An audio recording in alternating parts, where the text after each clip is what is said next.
નમસ્કાર, આપ જોઈ રહ્યા છો વડોદરા લાઈવ 24/7. હવે જોઈએ અગત્યના સમાચાર. હવામાન વિભાગની આગાહીના પગલે ડભોઈ શહેર તાલુકામાં વરસાદ. ગરબા આયોજકોમાં ચિંતાનું મોજું. ગત મોડી રાતથી વરસાદની એન્ટ્રી થતા નવરાત્રિના રંગમાં વિઘ્ન. સતત વરસાદને લીધે આજરોજ ગરબા બંધ રાખવાની આયોજકો દ્વારા કરાઈ જાહેરાત.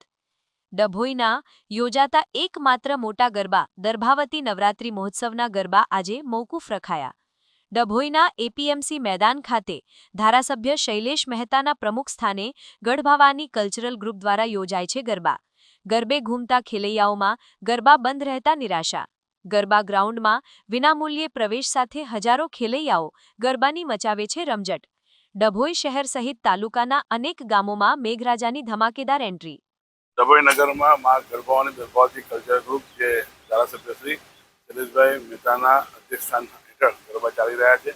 તેમાં ગતરોજ 27 તારીખે રાત્રે વરસાદ પડે અને પાછો સવારે ધોધમાર વરસાદ પડવાથી ગ્રાઉન્ડ પૂરેપૂરું ભીનું થઈ ગયું હોય આજ રોજ એટલે કે 28 તારીખે ગરબા બંધ રાખવામાં આવેલ છે અને આવતીકાલની પ્રક્રિયા માટેનું શું કરવું એનું આયોજન માટે એક મિટિંગ રાખવામાં આવી છે કમિટી મેમ્બરોની, જે આવતીકાલ માટેની તૈયારીના ભાગરૂપે કામ કરીશું, જેથી કરીને આવતીકાલે બી આવી રીતે બંધ ના રહે અને ગરબા રસિયા લોકો ગરબા રમી શકે. એટલે આજ રોજ ગરબા સદંતર બંધ રાખવામાં આવેલ છે.